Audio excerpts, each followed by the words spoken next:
Hey VC, this is Luke with Hot Wax and Cool Vinyl. Welcome back. Happy Sunday to everyone. This is the sixth edition or volume 6 of my top 100 albums.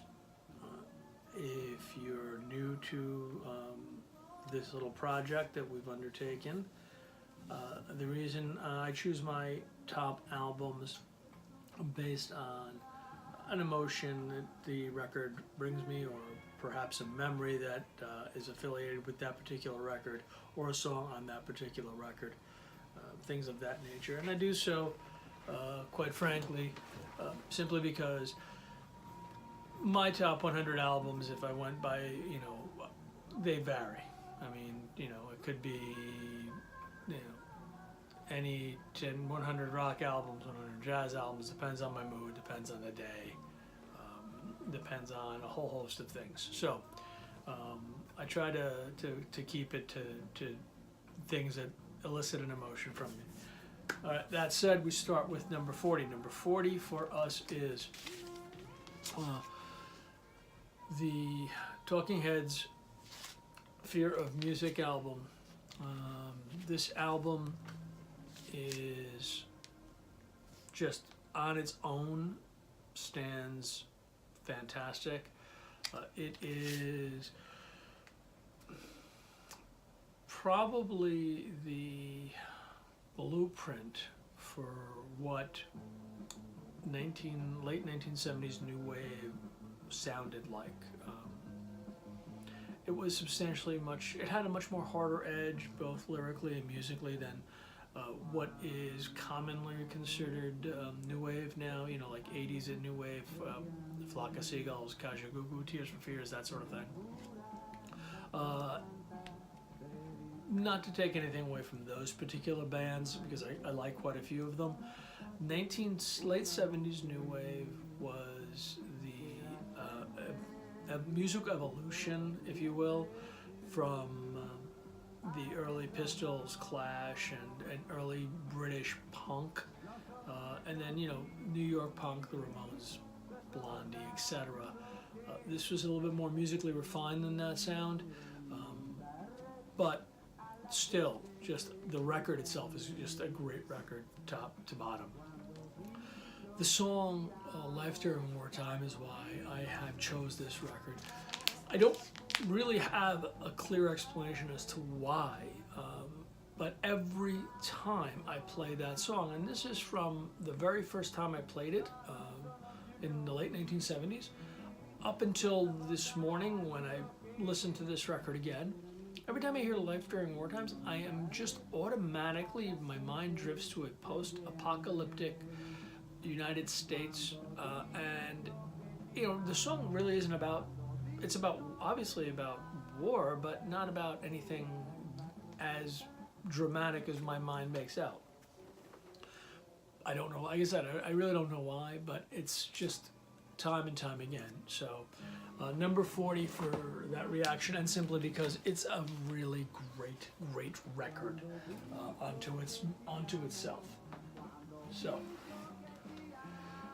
next up is number 39, and we have Supertramp. Supertramp and a few other of the bands were how I'm explaining it, I'm mutilating the explanation. When I was young, I really enjoyed pop music much more than I enjoyed rock. As a matter of fact, I just kind of didn't like rock originally. One of my transformations, if you will, or the facilitation in my going from a pop to rock, were bands like Supertramp and Breakfast in America. It was still enough poppy enough sound where it was getting play on my pop radio stations that I was listening to, but it had that rock edge that a lot of the songs that were being played on pop radio did not have, and that I discovered I liked.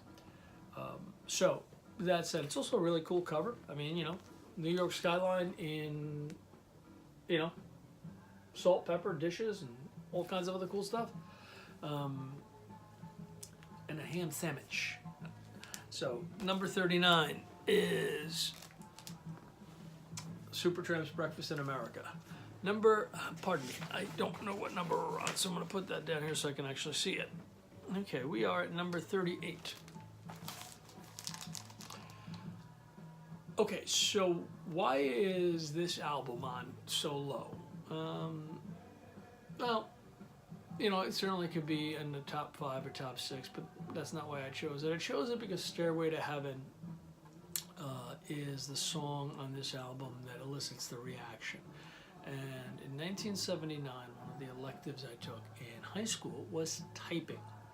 Yes, actually typing was a thing back then. And the woman teaching the class was pretty brilliant. She knew she had a class which was half full of adolescent males who just chose it because they thought it was easy. And most of us had absolutely no interest in actually doing work. So she got us to actually type and do assignments by clever uses of assignments, and one of them was Stairway to Heaven.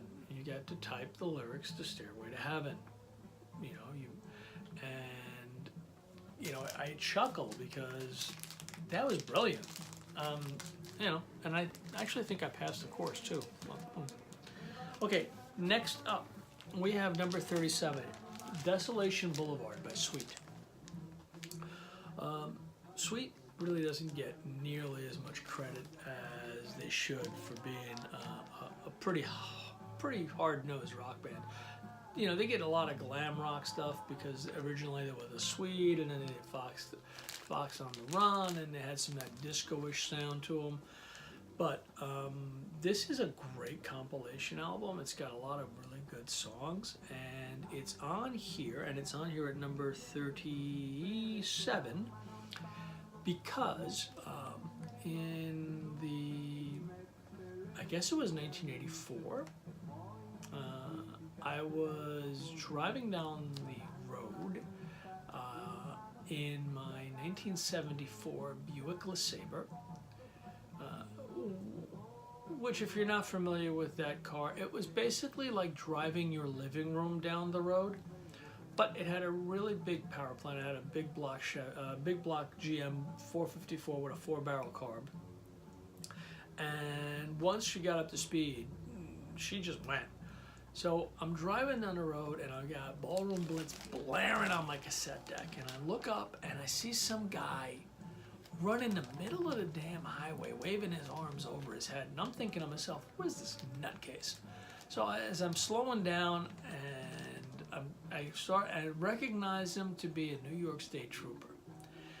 So I get pulled over, and he comes up, and he's like, guy, you were doing like 90.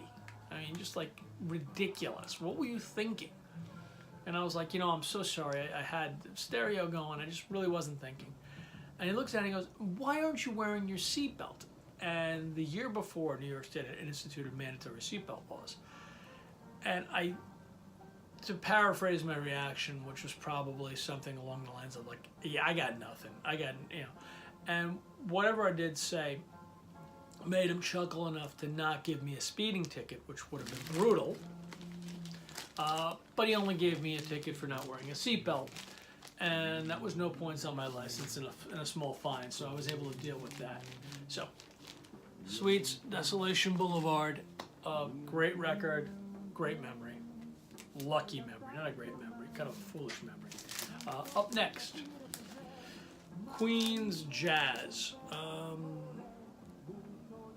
One of those few records that is just on its merits. There isn't really a whole lot of weak spots on the whole record, and it comes in at 36 because, like most schools, my high school had a talent contest, and 4 of my friends and classmates in 1979 as sophomores decided they were going to do air band, and they chose Queen. And so they got up on stage And Mustafa, of all the songs on this album, Mustafa comes playing, blaring over the speakers. And here are my four buddies just lip syncing and air guitaring and air playing this entire song, and it was hysterical. I mean, it was so hysterical that a photo of these four gentlemen on stage doing their version of Mustafa made it into our high school yearbook 2 years later when we graduated. So it's a great memory. It's a super record, but it's also a great memory of guys a couple of them still live locally, and the other two I'm still in touch with on Facebook. So it's pretty enjoyable. Okay, so up next we are at what number? We are at number 35. This is The Ventures. The Ventures album. The Ventures are one of those bands that are like surf guitar, and I love surf guitar. I absolutely just love that California cool sound.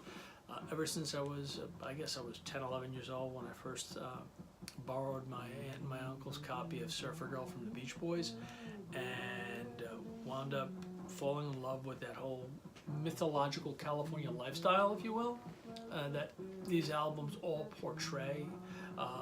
Whether it's the Beach Boys or whether it's the Ventures or Jan and Dean, for a beach rat like myself, it's just it's like the epitome to be able to hit the beach every single day of the year, regardless of whether it's January or June. And every time I hear the Ventures, it just brings a smile to my face. You're like, yeah, man, I want to go to the beach today. So, for those who aren't really familiar with the Ventures catalog, it's actually really extensive, and they did a lot of covers. They did Hawaii Five-0, did a lot of 60s covers, they did the Trogs, they did Tequila, they did a tremendous amount of covers. It's usually pretty inexpensive to find their records, although sometimes people just get crazy. They think they've got a gold mine, but if you get a chance, grab a bunch of them, just throw them on, and those are just such a fun listen. Up next at number 34, Grand Illusion. Grand Illusion, almost identical in mindset and concept to Breakfast in America. Again, I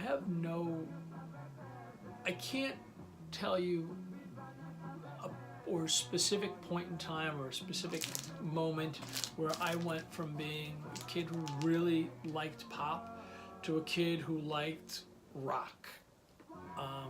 But I can point to a few albums that made that change for me. Breakfast in America being one, Grand Illusion being another. And the fun thing about Grand Illusion is I've never actually bothered to verify whether it's true or not. I suspect that it is, just because, well, it's obvious.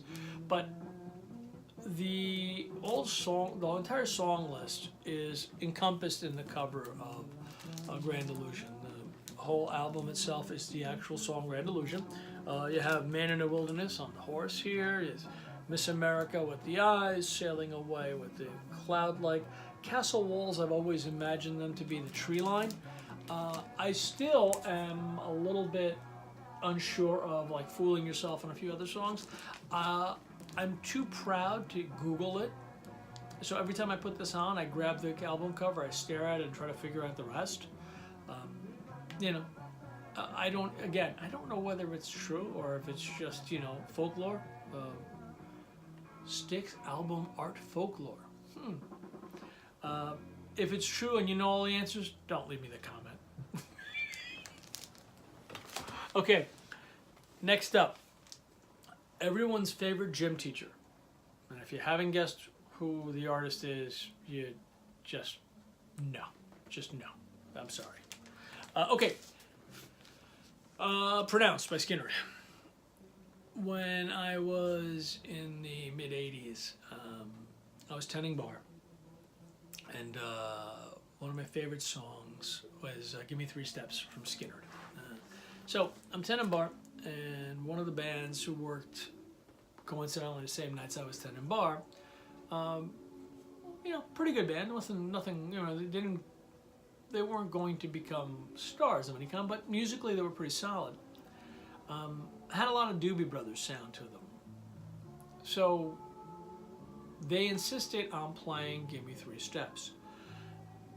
And it wouldn't have been horrible if they let the one guitar player who had the right pitch sing Give Me Three Steps. But instead, the lead singer, and he was basically the leader of the group, or the front man. He was put them together. Insisted on singing the song, and it just didn't work. He didn't have the right voice. So, I put on Give Me Three Steps, and sometimes I smile, sometimes I smirk, and sometimes I cringe at the memory of these guys trying to sing it. Played it great. I mean, they were spot on in their play, but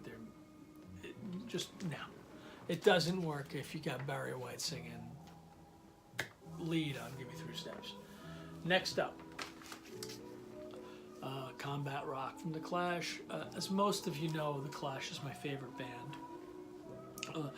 This actually may be one of my two least favorite Clash albums.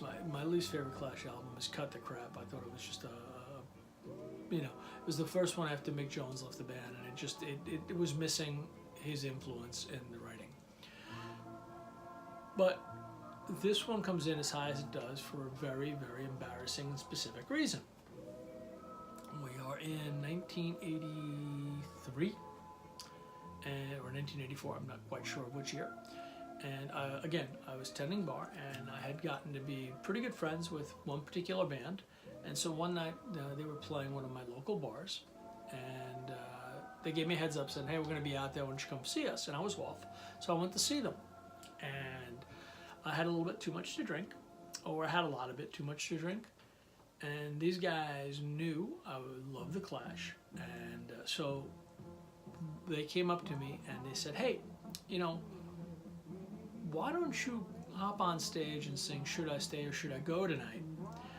We know you speak Italian, and we don't really know how to do the Spanish part of the song, right? So why don't you do it? Most times I would have just chuckled and walked away. I was not in the right frame of mind, so I said sure.